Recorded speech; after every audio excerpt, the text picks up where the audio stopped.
Bismillahirrahmanirrahim. Alhamdulillah.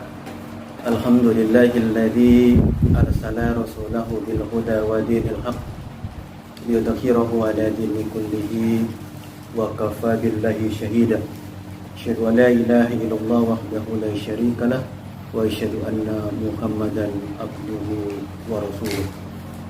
Uhayyukum bi tahiyatul Islam, tahiyatul mubarakah, tahiyatul fil akhir jannah. Assalamualaikum warahmatullahi wabarakatuh.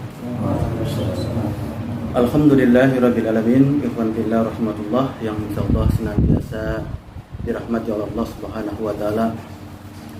Pertama dan paling utama, mari senantiasa kita panjatkan puja serta syukur kehadirat Allah Subhanahu wa taala yang senantiasa melimpahkan nikmat dan karunia kepada kita semua. Termasuk sampai hari ini Allah telah berikan nikmat terbesar buat kita semua, yaitu nikmat iman dan Islam. Yang nikmat ini tidak diberikan kepada semua orang, tapi hanya Allah berikan kepada hamba-hambanya yang dipilih oleh Allah.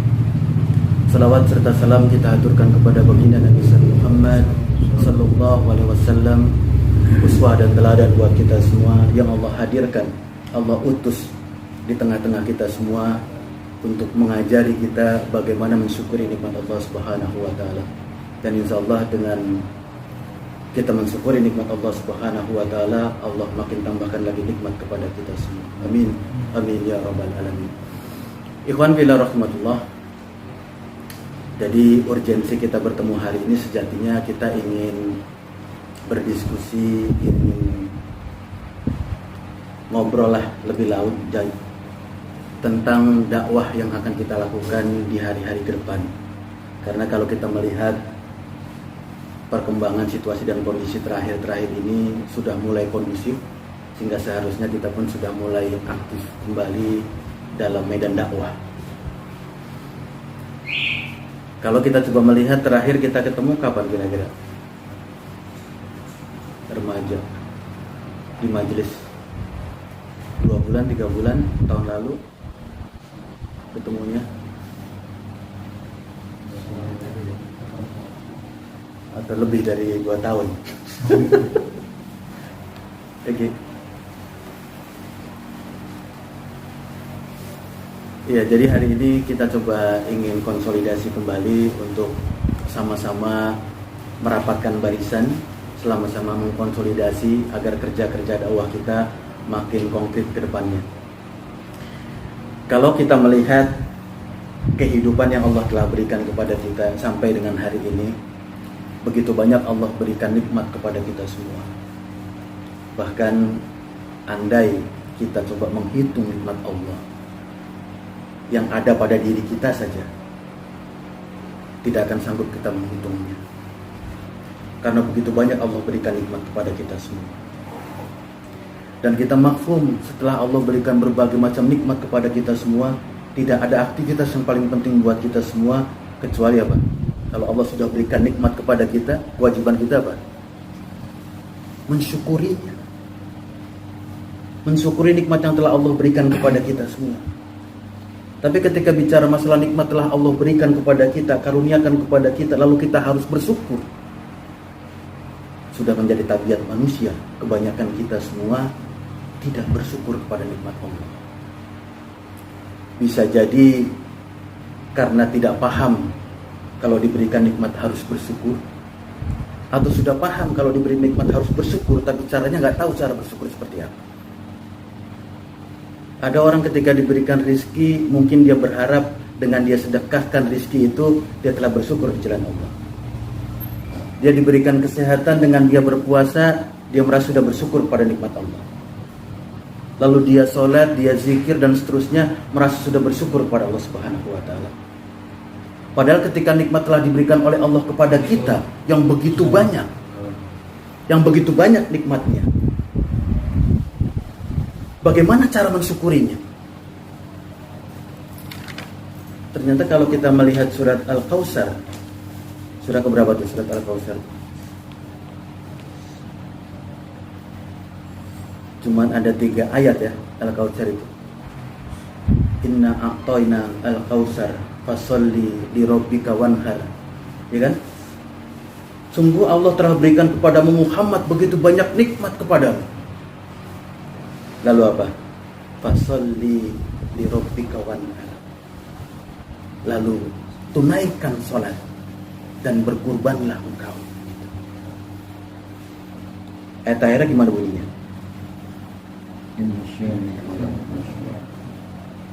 Sungguh orang-orang yang membencimu Muhammad, mereka lah yang terputus gitu. Kalau dicermati 3 ayat yang pendek ini jadi pelajaran buat kita nih. Ketika Allah berikan nikmat kepada kita, beginilah seharusnya bersyukur itu. Bersyukur itu dengan mengerjakan sholat, menunaikan sholat, lalu berkurban gitu. Maknanya gimana kira-kira itu? Apakah ketika kita diberikan nikmat oleh Allah, karunia oleh Allah, lalu kita kerjakan sholat, lalu kita kurban ketika itu lidah? Begitu gak maknanya? Makna harfiahnya demikian. Tapi kalau kita melihat ayat terakhirnya,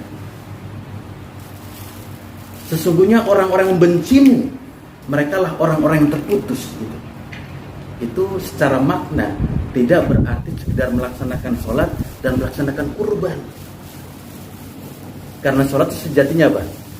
Kita sujud, kita ruku, taat, tunduk, patuh kepada syariat-syariat Allah. Lalu berkurban itu bersungguh-sungguh berjihad menegakkan syariat Allah. Lalu yang seperti itulah orang-orang membenci kita. Dan mereka itulah orang-orang yang terputus. Jadi kalau maknanya kita lebih dalami lagi, sejatinya cara mensyukuri nikmat Allah itu dengan cara apa? Mentaati, tunduk, patuh kepada syariat-syariat Allah, semua syariat Allah.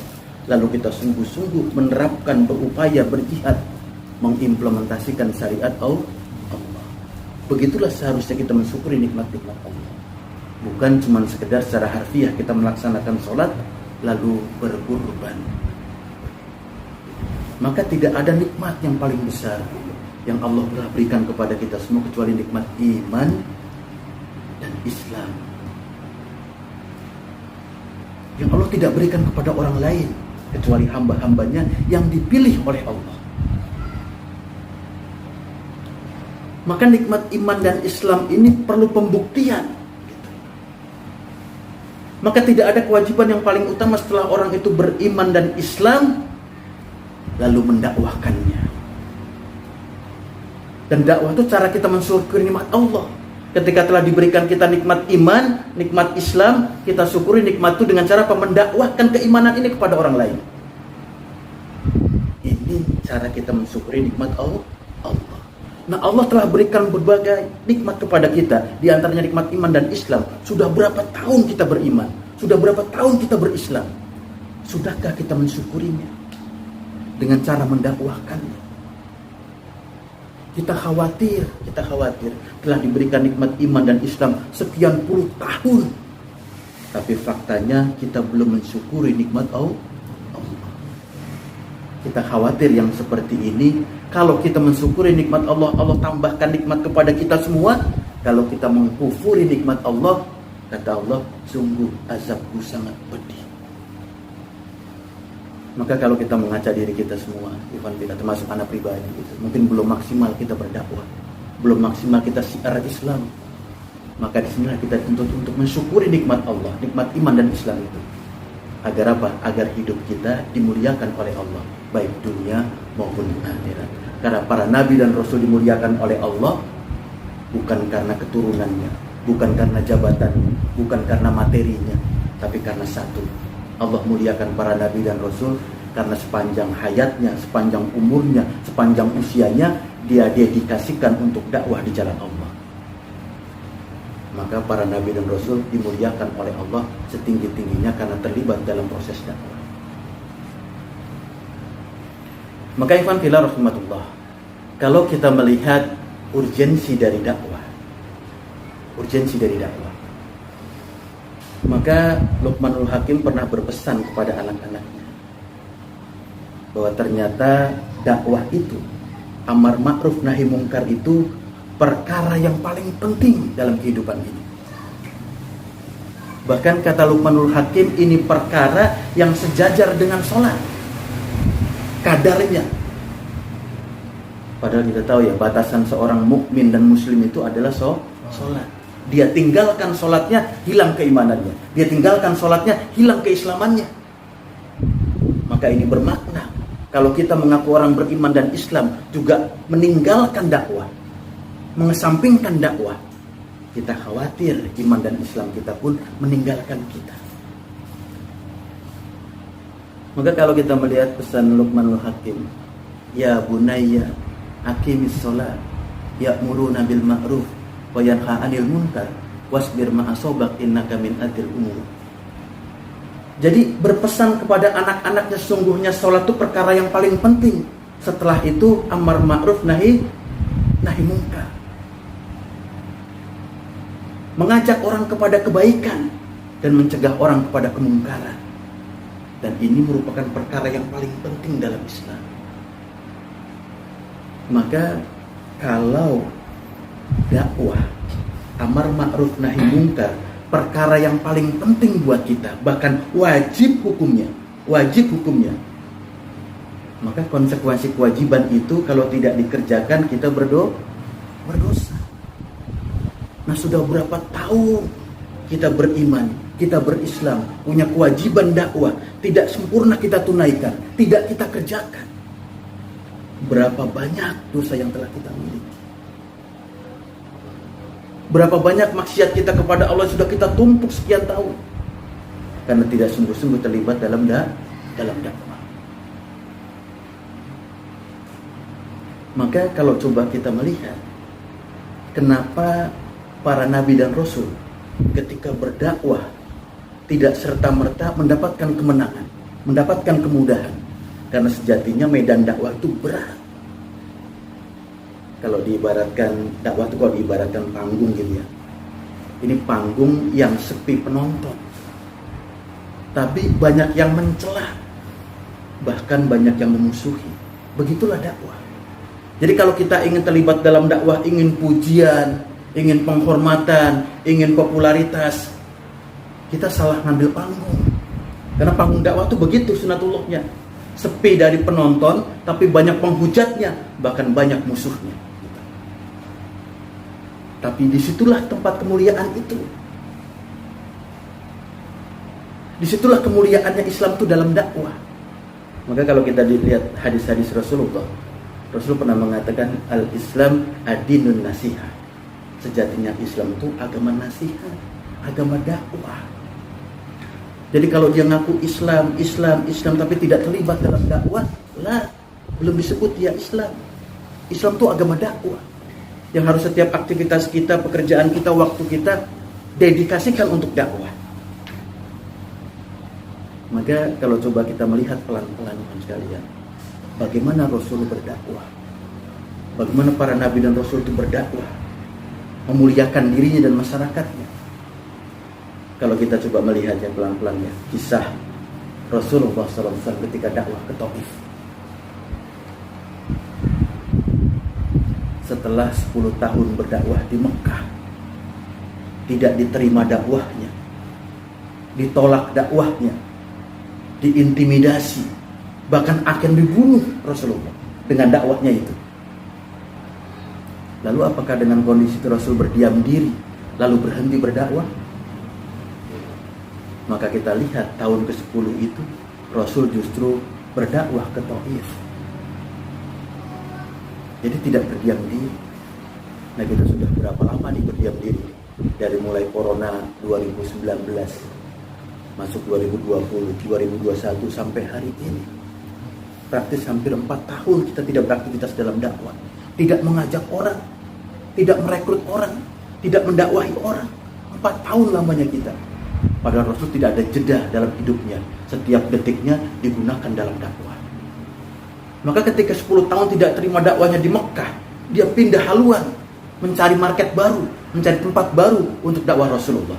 Maka ditemukanlah Taif. Taif itu kalau dari sisi jarak dengan Mekah, itu kira-kira 60 km.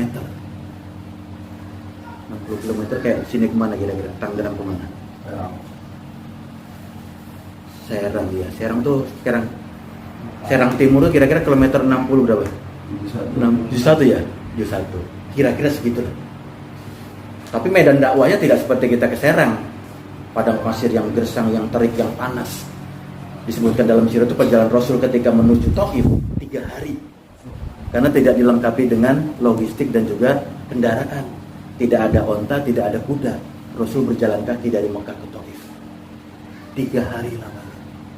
Bayangkan, tidak ada logistik, tidak ada kendaraan. Dia langkahkan kakinya menuruti perintah Allah. Antum pernah kebayang nggak ketika sampai di Taif yang terjadi, masyarakat menerima atau menolak kira-kira? Terima atau nolak kira-kira waktu di Taif itu? Kisahnya.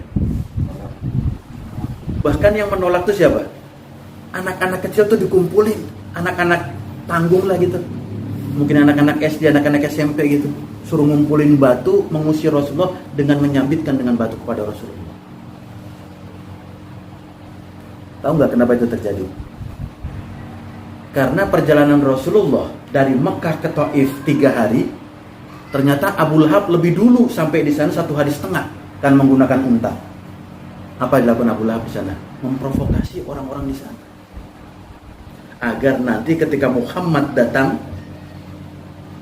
ini ahli sihir, ini pembohong, ini pendusta, ini orang gila. Gitu. Jadi sebelum Rasul datang ternyata udah terprovokasi duluan di Taif itu oleh Abu Lahab, orang-orang agar menghindar dan menolak dakwah Rasul. Begitulah dakwah. Dakwah itu semua segmennya, setiap detiknya tidak lepas dari musuh-musuh kita, musuh-musuh dakwah senantiasa menyertai kita. Justru situlah ujian buat kita semua. Jadi jangan berharap ketika kita berlibat dalam dakwah, sungguh-sungguh dalam dakwah, berjuang dalam dakwah, jalan itu akan lancar saja. Karena Allah sudah hadirkan musuh-musuh dakwah itu sudah permanen sejak dahulu sampai sekarang, tetap diadakan oleh Allah Subhanahu wa taala. Jadi setelah diprovokasi sedemikian rupa, Rasul datang ke sana, maka pantas tidak ada satu orang pun yang menerima dakwah Rasulullah. Bahkan sampai pemuka Taif berkata kepada Muhammad ketika didakwahi, apa kata mereka?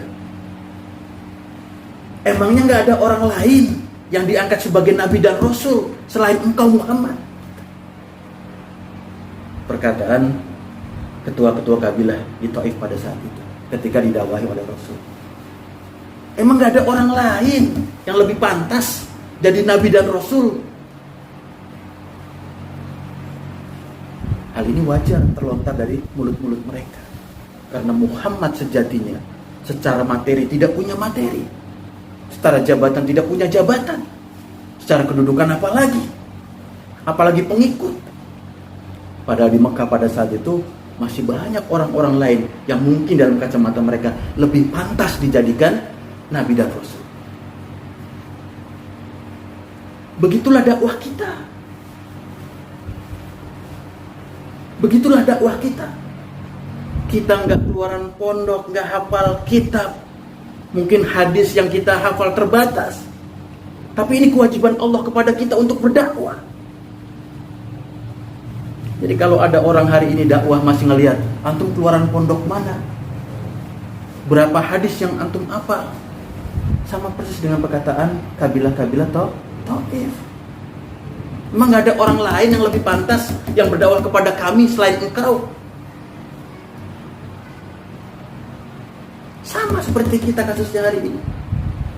Bahkan kalau kita melihat perintah Allah, perintah Rasulullah kepada kita semua ketika berdakwah, apa perintah Allah? Balighu wani ayat. Sampaikan walau satu ayat. Itu maknanya apa kira-kira tuh? Padahal kita hari ini yang beriman dan Islam sudah puluhan tahun, lebih nggak dari 1 ayat kira-kira kita apa? Lebih nggak? Al-Fatihah saja sudah 7 ayat. Belum surah-surah yang pendek. Berapa belas ayat kita sudah hafal. Bahkan mungkin kita Yasin hafal, Al-Kahfi hafal. Tapi kata Allah, cukup 1 ayat engkau sampaikan kepada orang lain. Dakwahkan kepada orang lain. Jadi ini hujah yang sangat tegas, menolak paham-paham di luar sana. Orang kalau berdakwah harus begini, harus begitu, harus begini, harus begitu. Selama kita di jalan yang hak, kita punya kewajiban mengajak orang kepada al-haq, kepada kebenaran.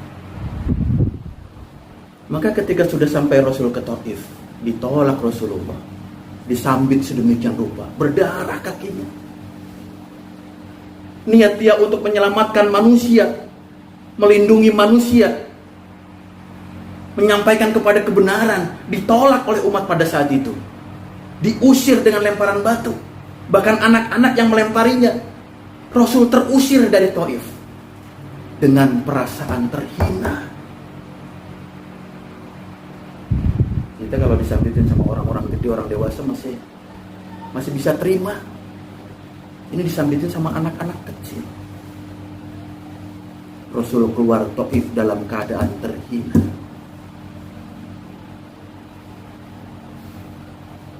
Pertanyaannya sekarang, apakah dakwah Rasul sia-sia pada saat itu? Sia-sia nggak? Dakwah Rasul ke Taif itu sia-sia nggak kira-kira? Pertama, setiap kerja-kerja dakwah kita maka bermanfaat buat kita. Satu, kalau kasus tadi bermanfaat buat Rasul. Sekecil apapun ikhtiar dakwah kita, kembali kepada kita. Allah berikan kemuliaan kepada kita dengan dakwah kita. Sebesar dan kecil apapun dakwah kita, diberikan kemuliaan oleh Allah dengan dakwah kita. Bahkan kasusnya Rasulullah, ketika dakwah di Taif ditolak, dihina sedemikian rupa, terhina dia keluar dari Taif. Tidak sia-sia dakwahnya. Manusia semua menolak di Taif dakwah Rasulullah. Kalangan jin masuk ke dalam Islam. Coba nanti buka dalam surat Al-Qaf, surat 46 ayat 29-30. Jadi ketika Rasul berdakwah kepada kabilah-kabilah Taif pada saat itu, disampaikan ayat-ayat Al-Quran, manusia menolak semuanya, tapi sekelompok jin mendengar dakwah Rasulullah dan diizinkan oleh Allah kelompok jin itu masuk ke dalam Islam. Coba bayangkan, manusia di Taif semuanya menolak dakwah Rasulullah, Allah hadirkan jin menerima dakwah Rasulullah. Ini sebagai bukti buat kita semua, kerja-kerja dakwah kita tidak ada yang sia-sia. Tidak ada yang mubazir. Semua bernilai di hadapan Allah. Bahkan kalau Allah mau, mudah bagi Allah untuk menjadikan semua penduduk Taif beriman kepada Allah. Tetap sabar Rasul dalam dakwahnya ketika ke Taif. Dan dengan kesabaran itulah Allah membersamai orang-orang beriman. Allah membersamai Rasulullah. Allah membersamai orang-orang yang berdakwah di jalannya. Jadi kalau kita berdakwah dengan sabar, Allah akan membersamai kita. Innallaha ma'a sabirin. Sesungguhnya Allah senantiasa membersamai orang-orang yang bersabar. Maka coba kalau kita lihat, kalau kadang-kadang kita dalam aktivitas kita, kerja kita, dakwah kita, kok kayak ngerasa kita jalan sendirian, berat langkah kita, susah kadang-kadang menghadapi ujian-ujian yang ada di masyarakat. Itu bisa jadi Allah tidak membersamai kita, karena kita tidak sabar dalam dakwah ini. Karena dakwah ini perlu kesabaran. Dengan kesabaran inilah nanti Allah akan mendampingi kita dan memberikan pertolongan kepada kita semua. Nah, ikhwan fillah rahmatullah, dakwah berat, memang berat, bahkan bukan sekedar berat, sangat berat. Maka di tempat inilah diperlukannya kesabaran. Dan sabar itu ikhwan sekalian tidak ada batasnya, tapi ada puncaknya. Perhatikan, kesabaran itu nggak ada batasnya, tapi ada puncaknya. Dan para nabi dan rasul itu mengejar puncak itu yang dikejar. Karena apa? Ketika sampai di puncak itulah pertolongan Allah datang. Jadi kalau ada pembicaraan, ada perkataan orang, sabar itu nggak ada batasnya, benar memang. Tapi jangan berhenti sampai di situ. Jadi seakan-akan ya kadang-kadang kita boleh sabar, kadang-kadang enggak. Ya kan? Kalau maknanya begitu. Sabar itu nggak ada batasnya atau ada batasnya. Terkoridor dengan waktu. Padahal para nabi dan rasul ketika bicara masalah sabar gak ada batasnya, tapi ada puncaknya. Dan puncak kesabaran inilah yang dikejar oleh para nabi dan rasul. Kenapa? Karena pertolongan Allah akan datang ketika sabar kita sudah di level puncak. Coba lihat semua kisah para nabi dan rasul. Ketika pertolongan datang itu kapan waktunya? Ketika sabar sudah pada puncaknya. Ketika Ibrahim sudah hampir menyembelih Ismail. Hampir. Kenapa hampir? Karena pisau sudah menempel di lehernya. Tinggal hitungan detik dia akan gorok anaknya. Dia akan sembelih anaknya. Di puncak kesabaran itulah Allah berikan pertolongan. Nabi Musa alaihissalam ketika sudah terdesak di Laut Merah, kalau sampai dia mundur 2-3 langkah dia akan tenggelam, atau dia maju dia akan terbunuh. Pada saat itulah puncak kesabaran Nabi Musa, Allah berikan pertolongan kepadanya. Atau Nabi Ibrahim alaihissalam ketika ditangkap oleh Namrud, diintimidasi, bahkan dilemparkan dalam kobaran api. Ketika dalam kobaran api itulah puncaknya kesabaran Nabi Ibrahim, maka diberikan pertolongan oleh Allah. Jadi sabar tuh memang nggak ada batasan, tapi ada puncaknya. Dan orang-orang yang beriman tuh mengejar puncak itu, karena di puncak itulah pertolongan Allah akan datang. Pertolongan Allah akan datang kepada kita. Nah, ikhwan fillah rahmatullah, kalau coba kita melihat rambu-rambu dalam dakwah, urgensi dalam dakwah, bahkan ancaman Allah kepada orang-orang beriman yang tidak berdakwah, begitu tegas, begitu keras buat kita semua. Bahkan andai kata kita nih sudah puluhan tahun beriman dan Islam, berharap dimasukkan oleh Allah ke dalam jannah, ke dalam surga, dengan sholat-sholat kita, dengan sedekah-sedekah kita, dengan tilawah-tilawah kita, dengan puasa kita, dengan haji kita, mustahil bisa menghantarkan kita masuk ke dalam surga. Kalau kita berharap dengan sholat-sholat kita masuk ke dalam jannah, masuk ke dalam surga, berapa banyak sholat-sholat yang kita kerjakan, baik wajib maupun sunnah, tidak ikhlas, tidak ridho untuk Allah, bahkan tidak khusyuk. Berapa banyak sedekah-sedekah yang kita lakukan, zakat yang kita lakukan pun bukan karena Allah. Kita ingin dipandang orang-orang soleh, orang dermawan. Berapa banyak ibadah-ibadah yang lain yang kita kerjakan, banyak kekurangannya, banyak kelemahannya, sehingga mustahil kita bisa masuk ke dalam jannah lantaran ibadah kita. Wallahi demi Allah, kita dimasukkan Allah ke dalam jannah itu karena rahmat dan kasih sayang Allah, bukan karena ibadah kita, bukan karena sholat kita, zakat kita, saum kita, bukan. Karena begitu banyak kelemahan ibadah-ibadah kita, kita dimasukkan ke dalam jannah lantaran Allah ridho, Allah berikan rahmat kepada kita semua. Dan jalan untuk mendapatkan rahmat Allah, kasih sayang Allah, ridho Allah adalah dakwah. Maka sejatinya dakwah itu dihadirkan oleh Allah untuk memudahkan kita semua masuk ke dalam jannah, masuk ke dalam surga. Bukan dengan ibadah-ibadah makhluk yang kita pahami hari ini.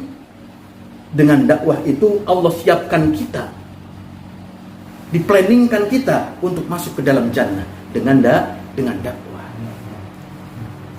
Maka jangan jadikan dakwah nomor 2. Jangan dakwah untuk mengisi waktu-waktu luang. Padahal sejatinya aktivitas utama kita adalah dakwah. Kita pelajar, kita mahasiswa, itu pekerjaan sampingan. Pekerjaan utama kita adalah dakwah. Kita karyawan, kita buruh di pabrik, itu kerja sampingan. Kerja utamanya adalah dakwah. Kita bisnis, kita dagang, punya toko, itu kerja sampingan. Kerja utamanya adalah dakwah. Begitulah seharusnya. Karena dakwah memudahkan kita masuk ke dalam jannah. Jadi dakwah itu ternyata Allah siapkan buat kita semua agar kita mudah masuk ke dalam jannah. Masuk ke dalam jannahnya Allah, masuk ke dalam surganya Allah dengan perantaraan syariat yang namanya dakwah. Bahkan kata para ulama, sejatinya kapalnya orang-orang soleh itu dakwah. Kapal atau perahu atau bahteranya orang-orang soleh itu adalah dakwah, gitu. Tidak ada kapal yang lain, tidak ada bahtera yang lain, tidak ada perahu yang lain. Kalau kita mengaku orang-orang yang soleh, berusaha untuk menjadi orang soleh, maka tidak ada perahu yang harus kita tumpangi kecuali perahu namanya dakwah. Karena nanti orang akan dimasukkan ke dalam jannah.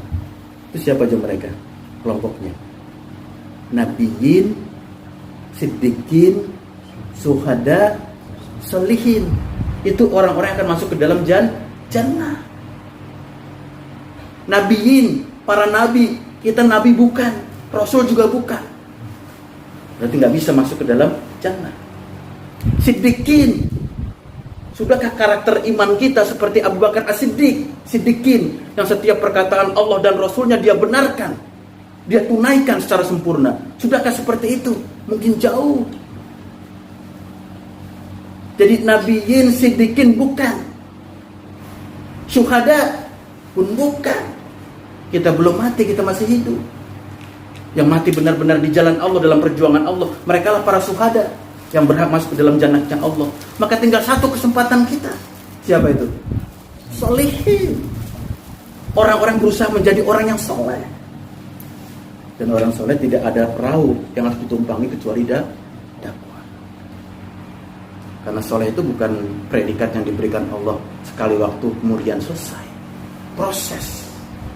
Nah, proses tidak akan bisa terjaga kalau tidak kita terlibat dalam dakwah. Kita pengen jadi orang soleh, enggak dakwah, bisa enggak? Mustahil. Wallahi demi Allah mustahil. Karena dakwah itulah menjaga kesolehan kita. Kita luruskan niat hanya kepada Allah. Kita berjuang untuk Allah, membaikkan orang, jadikan masyarakat lebih baik. Itu proses kita menjadi baik, masyarakat menjadi baik. Jadi dakwah itu harus menumpangi kita semua sebagai orang-orang soleh, agar kita semua dimudahkan oleh Allah masuk ke dalam jannah. Bahkan iblis dan syaitan menggoda orang beriman dan Islam itu bukan untuk perkara-perkara maksiat yang besar yang kita pahami hari ini. Tidak digoda kita tentang Homer. Kalau orang sudah beriman, sudah Islam, godaannya bukan Homer lagi. Karena Homer itu orang, jangankan orang beriman, nggak beriman pun paham. Homer nggak baik buat kesehatan, Homer nggak baik buat masyarakat. Iblis setan nggak menggoda kita di situ. Pun tidak menggoda kita untuk berzina, tidak. Berapa rendah kedudukan orang berzina di masyarakat, kita semua paham. Orang di luar sana pun paham. Iblis dan setan tidak menggoda kita tentang berjudi, karena kita pun tahu keburukan dari judi itu sendiri. Iblis dan setan menggoda orang beriman dan Islam itu terkait dengan dakwah. Kalau sudah bisa mengabaikan dakwah, menomorduakan dakwah, tidak terlibat dalam dakwah, berhasil setan menggoda kita, berhasil iblis menggoda kita. Karena beliau tahu, iblis dan setan itu tahu, manusia akan jatuh ke lembah kebinasaan yang jauh, yang dalam kalau dia meninggalkan dakwah. Maka ikhwan kita rahmatullah, perlu kita sadari, kita dihadirkan oleh Allah tidak lain untuk menjadikan aktivitas dakwah prioritas dalam kehidupan kita. Hari ini bahkan sampai kita diwafatkan oleh Allah. Bahkan kita mustahil menjadi baik kalau tidak terlibat dalam dakwah. Kuntum khairu ummah ukhrijat linnas ta'muruna bil ma'ruf wa tanhauna 'anil munkar wa tu'minuna billah. Walau amana ahlul kitab lakana khairul lahum minkumul mu'minun wa aksarukumul fasiqun. Kebanyakan orang tuh fasik, tahu dakwah itu penting tapi ditinggalkan. Padahal keutamaan manusia, kemuliaan manusia karena dakwah, karena terlibat dalam amar ma'ruf nahi munkar. Ini kata Rasulullah, wa may yuridillahu bihi khairan yufaqihu fiddin. Kalau Allah ingin berikan kebaikan kepada manusia, maka diberikan paham dia tentang din, tentang Islam. Maka ini terkait dengan dakwah. Kalau kita ingin menjadi orang baik dalam kacamata Allah, harus terlibat dalam dakwah. Karena baik itu paham tentang ilmu agama. Maka mustahil kita bisa menjadi orang baik kalau tidak terlibat dalam dakwah. Bahkan kalau kita tidak terlibat dalam dakwah, tidak sungguh-sungguh dalam dakwah, kita tergolong orang-orang yang celaka, orang-orang yang husrin. Husrin itu apa artinya? Merugi, celaka, binasa. Kan begitu ayatnya. Wal asri innal insana lafi husrin. Semua manusia, kata Allah, tidak ada pengecualian, tidak ada exception. Semua manusia celaka, merugi, binasa. Kecuali siapa? Orang beriman, lalu dengan imannya dia beramal soleh, lalu dengan amal solehnya dia berdakwah. Gitu. Karena dakwah itu paling penting amal soleh. Kalau kita sudah beramal yang soleh, itu bagian dari dakwah kita untuk mendakwahkan orang lain. Tidak harus dengan orasi, dengan khutbah di mimbar, dengan pidato yang berdemikian rupa. Tidak. Kalian lihat, beriman, beramal soleh, berdakwah. Karena bekal dakwah itu amal soleh, akhlak kita, bukan orasi kita. Kalau dakwah itu, kalau para dai itu disebut dai kalau dia bisa pidato, bisa ceramah, bisa khutbah, maka Mus'ab bin Umair itu bukan dai berarti. Padahal dia itu sebelum hijrah terjadi, semua sudah siap menerima Islam. Ketika Rasul datang ke Madinah, semua telah menerima Islam karena dakwah Mus'ab bin Umair. Kalau dia berorasi, belum ada tempat pada saat untuk berorasi. Bahkan panggung untuk dia berdakwah nggak ada. Majelis yang dipunya nggak ada pula. Yang dilakukan Mus'ab bin Umar, dia perbaiki akhlaknya, lalu dia ketuk rumah-rumah orang di Yasrib. Perhatikan. Bahkan kata para ulama, sampai-sampai tidak ada satu rumah pun di Yasrib yang belum pernah diketuk oleh Umar. Jadi semua pintu itu sudah diketuk oleh Umar, disampaikan dakwah Islam.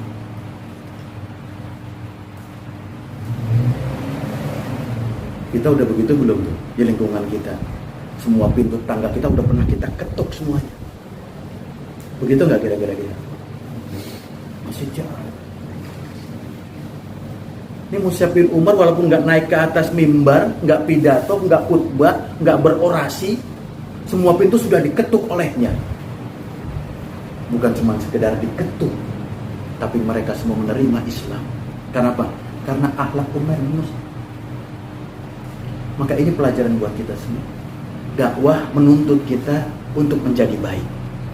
Menjadi baik tidak mungkin kita bisa lakukan tanpa dakwah. Jadi berkesinambungan.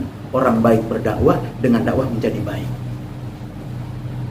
Maka kalau kita melihat dakwah menjadikan kita orang-orang dimuliakan oleh Allah atau dibinasakan oleh Allah dengan dakwah.